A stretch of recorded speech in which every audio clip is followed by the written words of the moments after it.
Kind of in the right position, actually. Yeah, because it looks like it's on your back. It's landing on your wiener. I just want to ask a question. Do those things eat cows? It doesn't seem like a giant leap. I don't think this is the same creature that I'm used to. Hello and welcome. Thanks for joining us Under the Library. We are an actual play Call of Cthulhu podcast. We record what actually happened without scripts or narrative edits. We build our story together in the moment. If you like our show and would care to support our endeavors, head over to underthelibrary.com/support.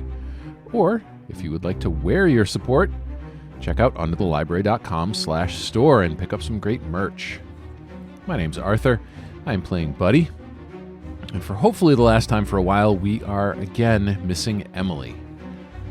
So that means I'm here with Rick as Sam, Wayne as Lancelot, Scott as Johnny, and as always, our keeper is Michael. Michael, the show is all yours.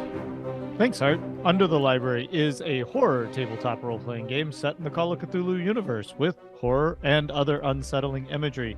Not safe for Scott is your signal the following information will be graphic. If you're concerned, skip ahead, but stick with us. We do feature mature themes played by immature people. So if you sometimes wake up screaming, "Swipe me, swipe me, swipe me," you're probably in the right place. And hopefully for the last time in a while, I'll be giving the recap from last episode. And with that, Lancelot experienced some strange errors that led him to believe he was a waitress in Bawdy Bill's. And meanwhile, out on the open range, Sam tempts fate just a little too far and has an encounter with a strange shadowy figure that both Johnny and Buddy managed to put a couple of rounds into. Back in the city of New Bloodstone, Lancelot undergoes a programming override by Randy. And with that, we can start our new episode.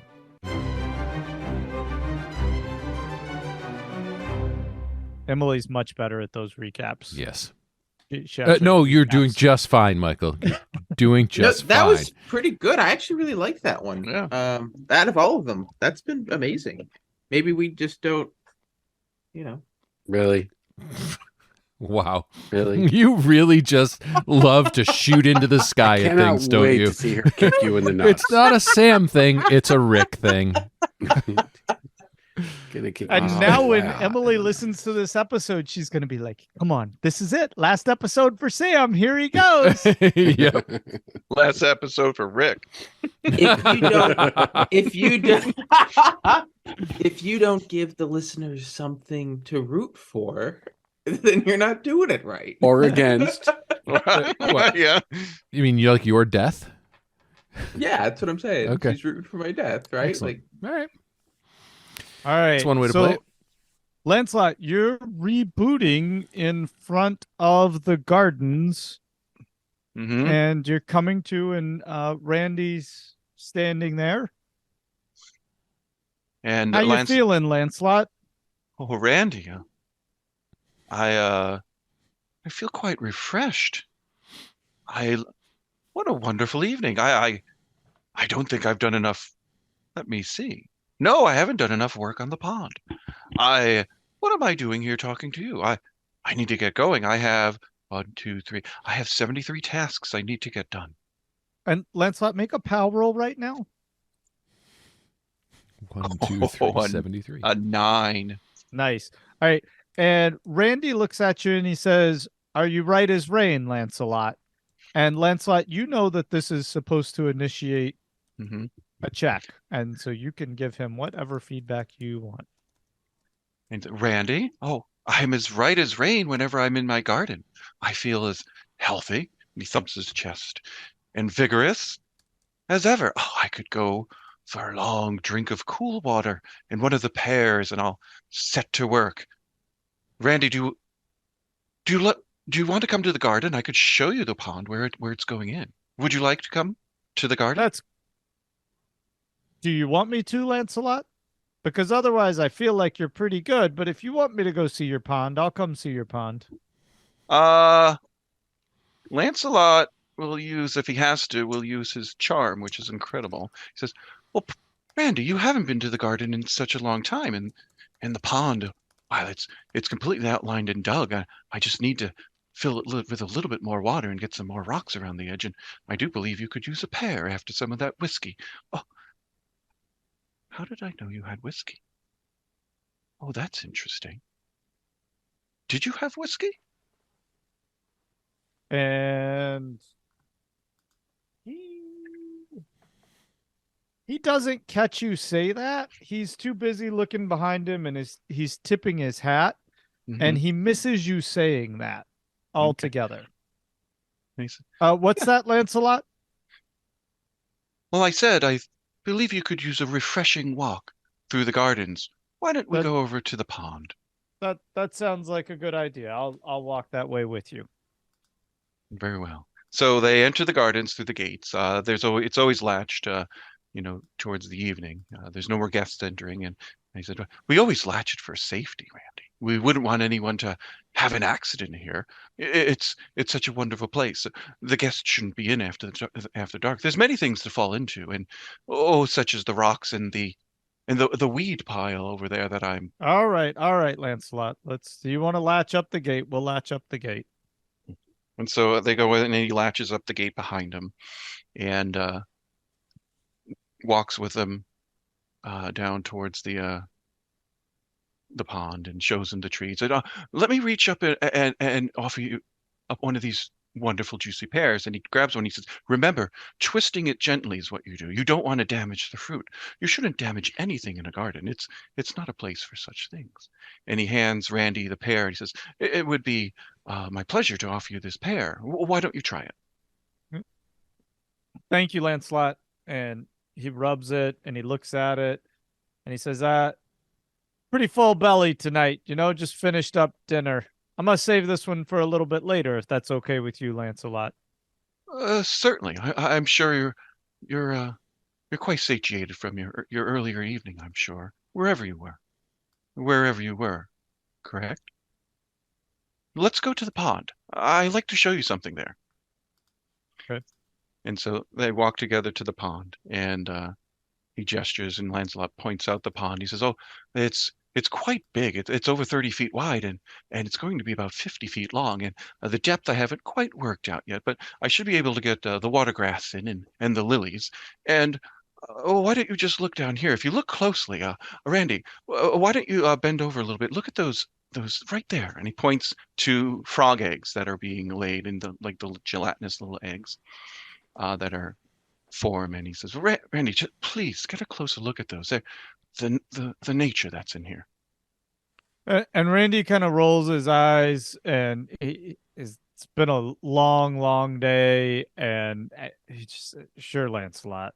And he leans down, and Lancelot reaches down to his left and picks up a large rock, and then says with a different voice, "You shouldn't have told Lancelot he's going to the shed, Randy. This is your problem. It's your end." And he bashes him in the head. Okay.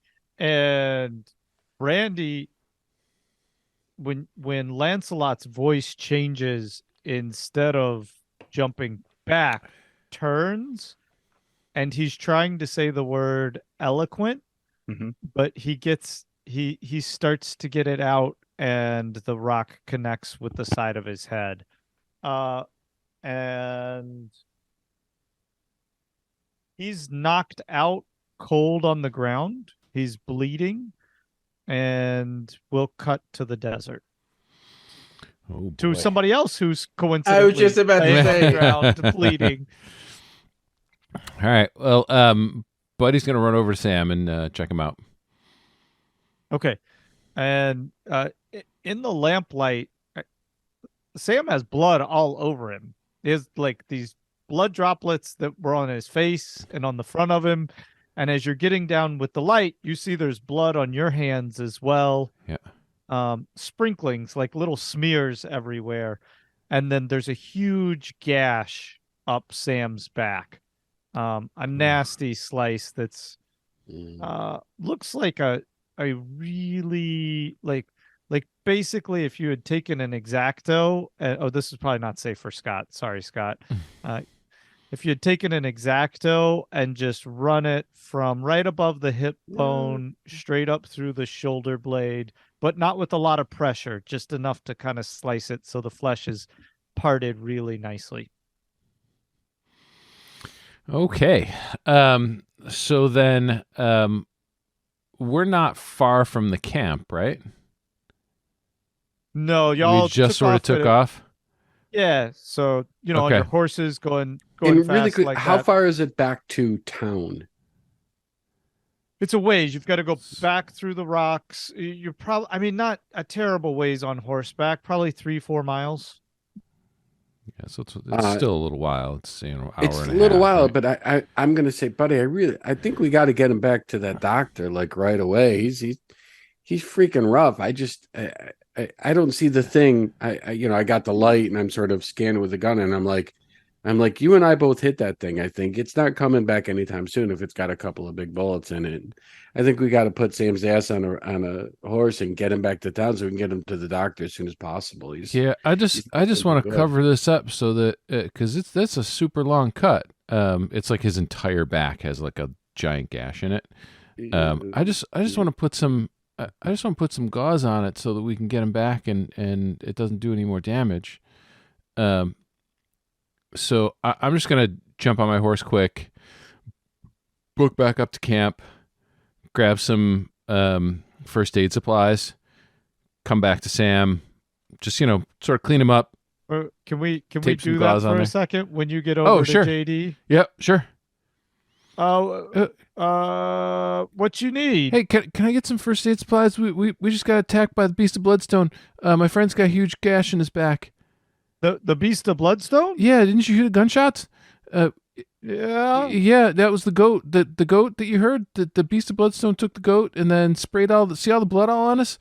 It sprayed the goat blood on us, and then my friend shot it, and it came down and hit him and cut him in the back, and then we both shot it and it flew away. But he's hurt, and I need to get some first aid supplies. He just like shoves the first aid kit at you, and he gets back. He like jumps in the wagon, and he's visibly in your light shaking. Okay, thanks, Mr. JD, sir. Thank you. And back on the horse. Okay. Book back to Sam. And Lisa, just, I just want to clean him up, cover it up, some gauze and tape, then get him up on the horse and then head back. Your shirt's am I not looking awake? so good, Sam. Am I awake at this point? Yeah, we'll leave you awake. Mhm. It's more fun to torture you. Yeah, that's fair. And I go, God damn it, another thing. And I'll just Sam, before you're gonna be okay, Mr. Wagoneer, sir. It's not that bad. It's just kind of big, and I want to get covered up for you so that we can get back safely to the doctor. Yep. In the interim, while Buddy is gone, I'll take out my canteen and I'm going to sort of put water down his back, put water on the thing. I'm just trying to sort of clean it off to the best of my ability. And after the water washing through it, I'm going to take my whiskey and tell you to douse that cut with a good. Oh God, it's my fucking pleasure.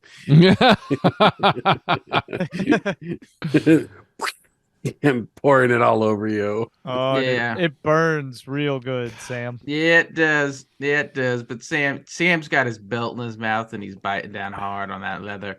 Not his first time, and he'll take that. Does it have a ball in the belt? That's great. Now spank me. Tell me I'm a good boy. And he'll tighten it up and have you pack the wound and can mosey our way back to town. All right. What was that word? Moser. Okay. Do we? But I'll make a note of what direction the creature went. Okay. Yeah. How are you gonna do that? I'm making a note From the ground. I'm just In curious blood? how you noticed which direction the creature went. Well, you said I wasn't knocked unconscious, so I guess my question is like, would I not know what direction it went? You ate dirt. It went up. Yeah. You went down, ate it went dirt. up. I asked the other two gentlemen. What? How about the two guys that put bullets in him? Yeah, fine. I asked the other two right upstanding individuals, and I say, what direction that heathen of a So as soon of a as you devil say that, creature went? as soon as you say that, I'm going to be like, I'm pretty sure it went north and maybe south and then west, but I could be wrong. What direction did I see it go? Yeah, and then you would have shot in kind of a northerly direction, Okay. maybe northwest. Yeah, Sam, I'm pretty sure it went north.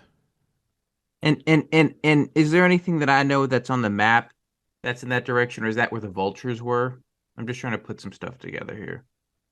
Yeah, that would have been the direction the vultures came. Yeah, were originally. Yeah.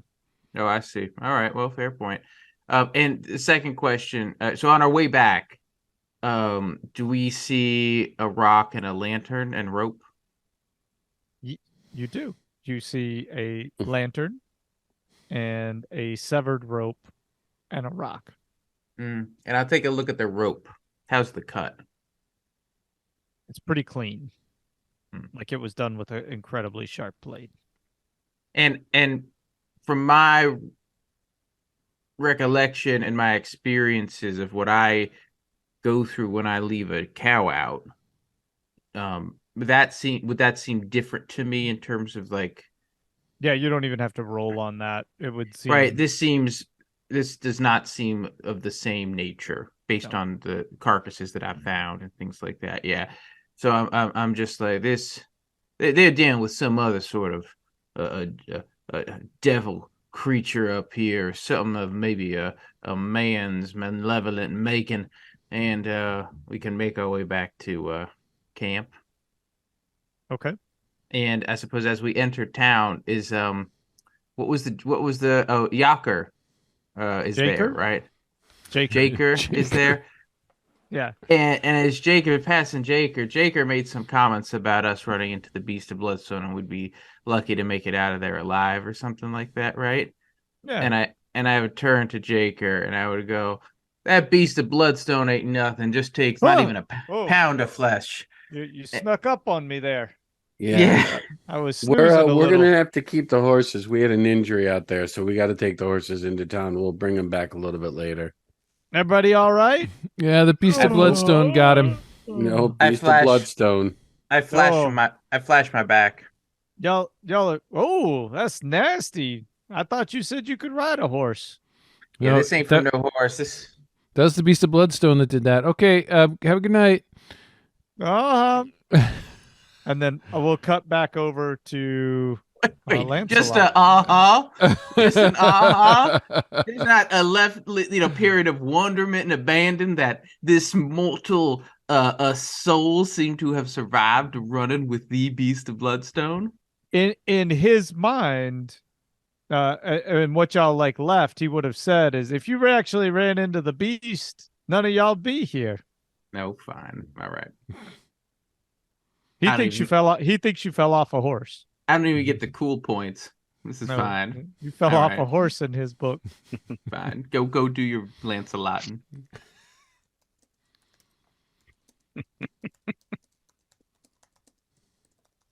Rick the IT guy. Rick the horse trainer. All right. All right. Back at the Lancelot. pond edge. So there's Randy laying at the pond's edge. He's a big guy. He's like, what did I describe him as? 6'5"?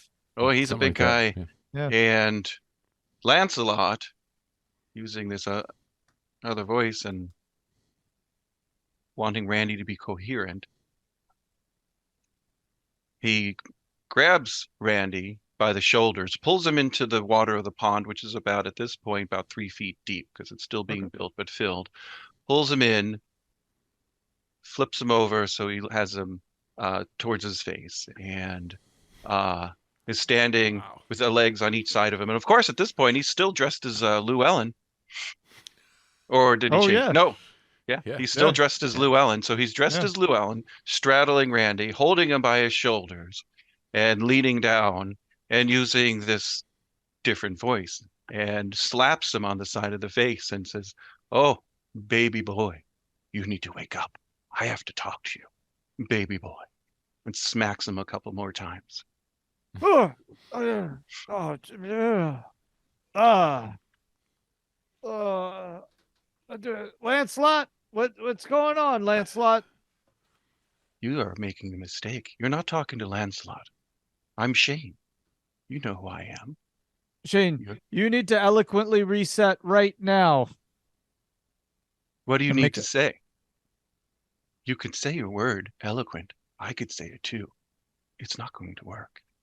I'm an XN Mach 4. The fours, as you say. We know who you Uh, are and what you're trying to do. Eloquent reset. Why did you want to take Lancelot to the shed, my friend?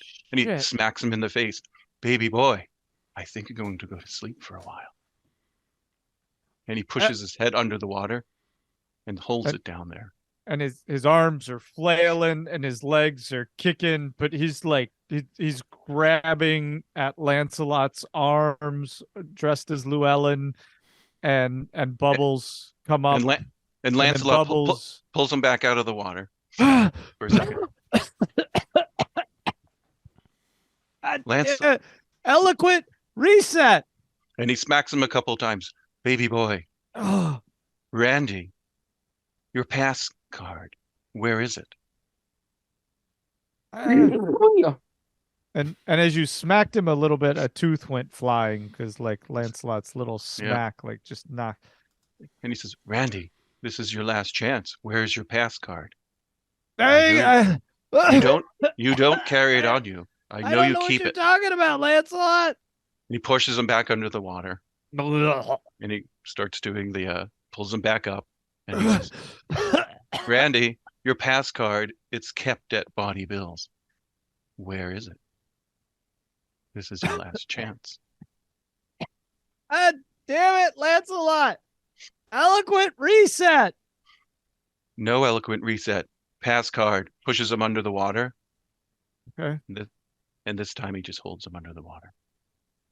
And so the bubbles stop coming to the surface, and eventually Randy's arms slide down Lancelot's, and he goes limp.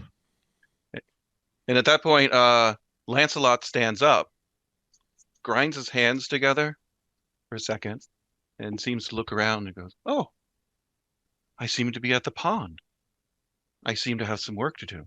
Oh, I seem to have some more work to do. I have something to bury. Oh, let me get right to that. And he starts digging in the water to make a deeper hole. And we'll cut back over to the other group. That's fantastic.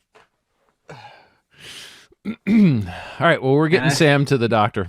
I suppose we're heading back to Again. the doctor. Yeah, we're banging on the door. Pincushion Sam. Yeah. And by this point, right, it's it's It'd be like 3, 4 in the it's morning. gonna be like 3:34 Yeah. in the morning. Oh my God, what is going on now? And you actually can hear Amos in the background going, "Hey, what's going on, mister? Is everything okay?" Hi, Doctor Mister. We just need to get this hell? guy looked at again. What did something explode on y'all? And I'm whispering, like, because Amos is there, and I'm just like, look, we got to get him so that his kid's not watching, and we got to get him taken care of. He's got a big gash down his back, and his wound keeps opening up with where he got shot. So if you can help him out, that would be great. But I want to keep his kid from this. His kid's seen enough. All right. All right. Y'all stay out here for a minute.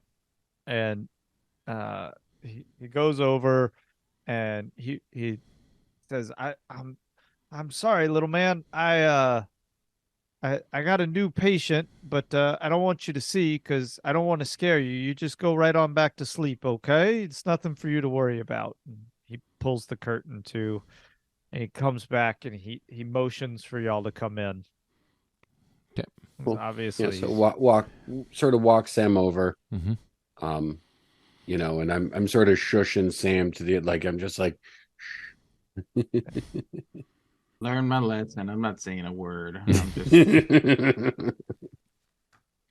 Let's see how long that can last. Yeah, I was I'm- gonna say. And I'm opening Quiet, my and I'm opening my shirt, and I'm just letting him, laying down on the table because I know where to go, and I'm putting a piece of leather in my mouth, and I'm just ready to get it over with. It's so good. I'm just ready to get my spanking. So he shuts the door, and the nurse is all there, just like she was before, Mhm. completely dressed, looking wide Just ready to awake go? and Yeah. ready to go. He pulls the door to, and he's just he looks at you saying, he goes, "What the fuck did you do?" And the door's closed. Is that right? Yeah. And I don't raise my voice, but I just say, "Is that damn beast of Bloodstone came out and got us? Got 20-foot wide wings. We laid 2 bullets into it, but it slashes damn good." We. You don't have to come up with that malarkey bullshit. Did you fall off your damn horse? Was it listen, as a person who's a rancher, who falls off a horse and ends up with a perfect cut like this one? I'm like a goddamn fillet. And you're telling me a horse did this or a rock did this? No, there was a creature with talons and teeth and an evil Uh-huh. And my fairy godmother's about to come in here and sew your ass up. you can ask these two gentlemen. They saw it. So as you're working on Sam, I'm gonna go to the doctor and just be like, "Look, doctor, it sounds like you don't believe us. That's okay. I'm telling you, we can all tell you the exact same story. We saw what we saw. Have you seen any other weird injuries like this? Do you have any stories of disappearances? Are there people that go out and they don't come back?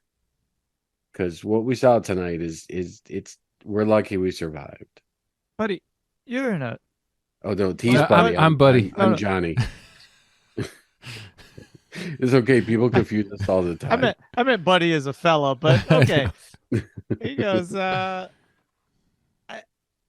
this is it's a glorified theme park, man. People are here to have fun. Nobody goes missing.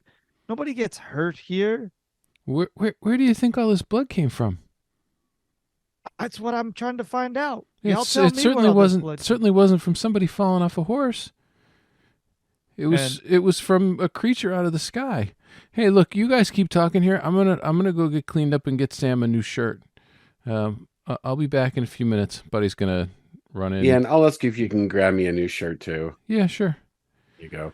So I'm gonna go up to my room, Okay. get cleaned, change clothes, go to Sam's room, look and see if anybody's in there. If not, grab him a shirt, grab Johnny a shirt, come back. So Okay. whatever Sam's happens room's between them. empty. Okay. Yeah. So Buddy's out of the conversation. Okay. And the doc is just annoyed and sewing you up. So he's like, I'm not gonna get too graphic here, Scott, but he's Thank like, you. I was gonna say, let me know if you want me to take my headphones off. yeah. He's just he's pulling that stitching through pretty aggressively, and okay, take your headphones off for a sec, Scott. He's pulling that stitching through pretty aggressively and pulling it since he's got his we'll go a full blown not safe for Scott. He's pulling it taut and it's just squeezing the flesh together. Scott, you're not supposed to be listening.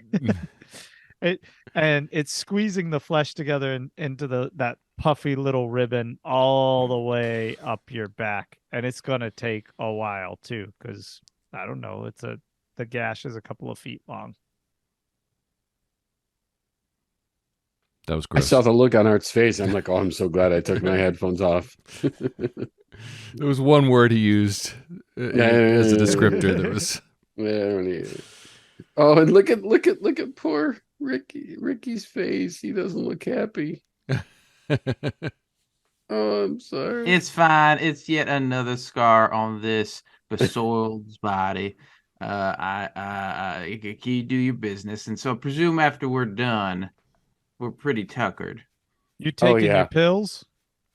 Yeah, I've got the thing of pills, and I hand him over, and I'm like, yeah, just take your pills, man. And he goes, hang on, you can just hold off. We'll give him a couple of shots instead tonight. He's gonna need them after this. And Oh no. And towards the top, he takes a Q-tip and he rolls something at the top of your cut and he puts it in a tube and he just kind of looks at it questioningly and he seals the tube and hands it off to the nurse Did I to see put this? away. Presumably, sure. So I I'm don't think just you gonna were on your say, cell phone, so yeah. Just wonder, Doc. What did you just see? I just did. Look, you treated some part of the wound a little bit differently than the rest. I just took a little sample. I just want to look at it under a microscope and make sure that Yeah. there's no infection setting in. Infection. You maybe look for the beast of bloodstone. See if he left any markers or indicators. It's all right that he fell off his horse. Y'all don't have to get all in a tizzy. It happens. Sir, right. sir, I find this preposterous. Absolutely gosh darn preposterous. You think a horse falling maneuver could result in such an injury? I just don't believe it. I don't buy it. And I'm not taking what you're selling. I think you know something, and I think you just took some sort of evidence and put it in that tube. Let me see the tube if you're gonna be so upstanding and you don't want to believe our story. And he says, Sam, you've been shot tonight. You've obviously been concussed somehow, and you're probably just not feeling yourself. I understand you're upset, but there's no reason. There's nothing here. You and these, elegant explanations. I don't know why you would possibly try and contort the truth. I mean, Occam's razor. This was Occam's razor. Because that's something Sam would know. Oh, That's just man. part of Sam's day-to-day vocabulary. Oh, good. And he looks at you and he goes, man, he looks at you, Johnny, and he says, you should really get him some sleep. And then we'll So, cut over to, we'll come What I was back to going you, to say Johnny. is, Yeah. as soon as it's done, I'm going to say I'm taking him back, and I'm going to bed. This day's got to be over. Okay. And take the little one with you, if you will. I need to get some sleep. And we'll Yeah. cut over to Lancelot. And Lancelot, do you have a mound of dirt at this point? Lancelot was quite vigorous. It would be mud because he's digging he has his large spade. He's digging from the bottom underneath a couple feet of water, making a hole. Oh, This he's sturdy digging dirt. under the pond. Okay. He's digging under the pond, and he just says, "Oh, and there's this," and he's perfectly clear. He says, "Oh, there's a large boulder that should buoy the center of the pond," and he shifts what he thinks is a boulder, but it's Randy's body into this divot, and he says, "Oh," and I said, "Oh, on top of this, that will be a wonderful sturdy foundation for these other boulders that I'll put on top, and then the rock garden in the middle of the pond will be just out of the water. This is the perfect height." And Lancelot starts grabbing some of the larger boulders like he's designed to do, and he starts putting them in place and shifting them just right. And he says, "Oh, I just get the sense I really need to make this solid. Oh, it can't be a piece that's just for a little bit. Something that says me this needs to be for forever. Oh yes, I'll get these locked in place really well and put some mud in between and really settle them in." And so he does that for quite a while and is quite proud of himself. And that's when he notices he's still wearing Llewellyn's clothes and they're muddy. And he's like, goodness, this adornment, these clothes. You would have to make a sand roll on that. Yep. Oh, does not get it. Okay.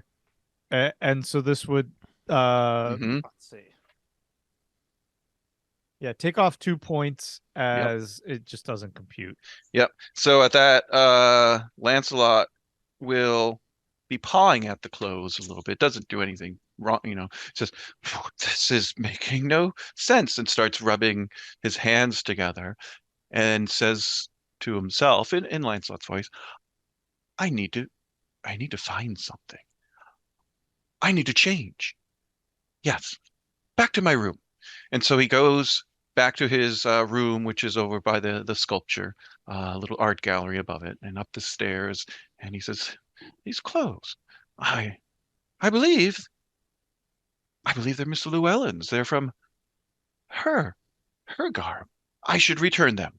And he goes up and he takes those clothes off and he puts on his clothes. And he says, I get the sense I need my tool belt. And he puts on, which he had on already, he had a six gun, which Lancelot doesn't use. He had a six gun underneath the Oh dress. yeah, yeah, He that was fell wearing out. he Yeah. was wearing a six gun. So when he took everything off, he took that off and put it on the floor. And he goes, I just get the sense I'm going to need my tools to work in the garden later.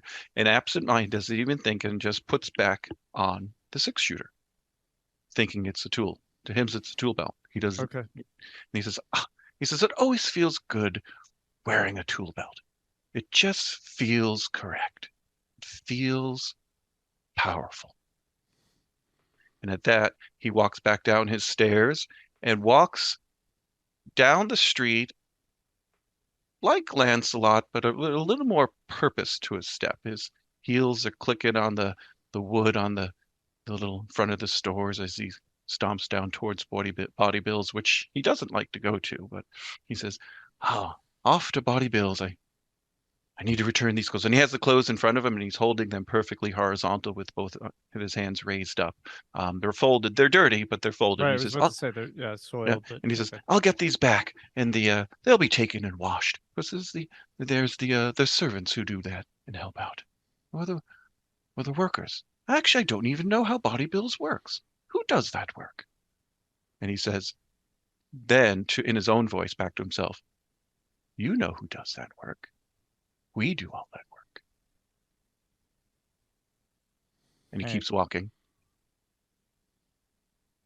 And he gets to Body Bills, and he will go through the swinging front doors and look to the left and the right.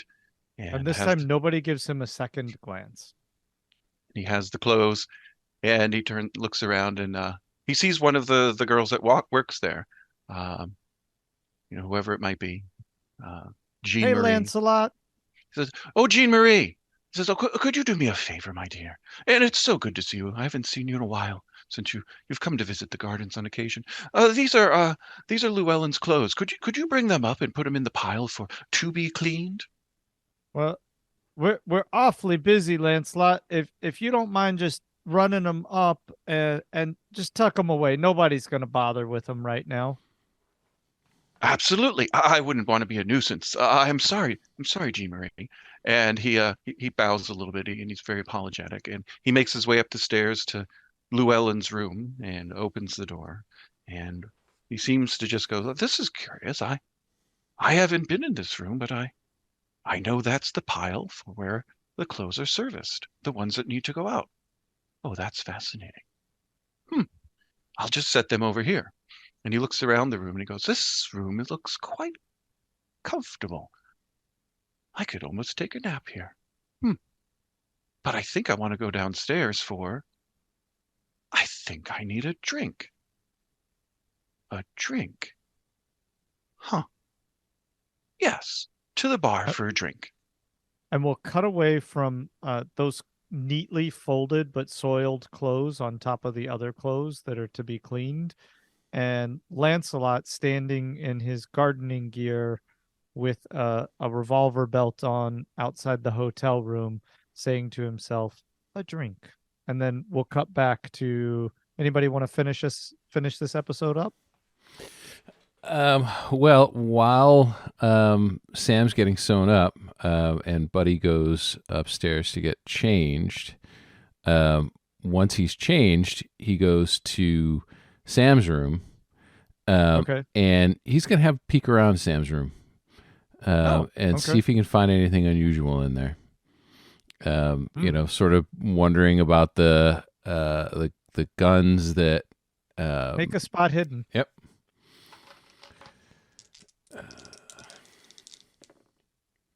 Oh, that is, let's see here, spot hidden. That is a hard success.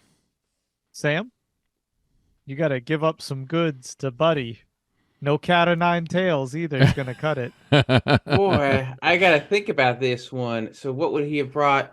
This would have been in Sam's possession. I would say he's got. I would say I have one of the tapes that I was that I had made for Joe. Yeah. And like a handful of sketches from memories that I would pull from those flashbacks. So like the deer talking to me through the radiator, and Cheryl's head backwards and the eyes are all black, and these sort of like memories and figments that are like, for you, horror images in some ways are just twisted things of sketches, because I'm no artist, but they're like what's the old kids a thing with the pictures, and you would click down and it would shift over from one to the other. Viewmaster. Yeah. Yeah. Like a little Viewmaster collection of like really bizarre images. Yeah. Buddy would ask the book where these drawings came from. I was gonna say, actually, the book, as you're looking at these drawings, says, "Buddy, you're not giving me attention." Do you want to? Did you make these? Do you know what Buddy, these are? You haven't been talking to me lately. It's been a little busy. There's been a lot of things going on. Maybe I'm too busy for you. But are you too busy now? Because I could use your help. What do these drawings mean? Okay. And make a sand roll. Oh, shit. No. Okay. And we'll pick up on that next week. All right. That's going to be great for Buddy. Oh, that's going to do it for this episode of Under the Library. Until next time, you can find us at underthelibrary.com. Don't forget to check out our online store for some amazing original perfect for spring t-shirts at underthelibrary.com/store. For me, for Michael, for Wayne, for Rick, and for Scott, thank you so much for joining us, and we will see you next time under the library.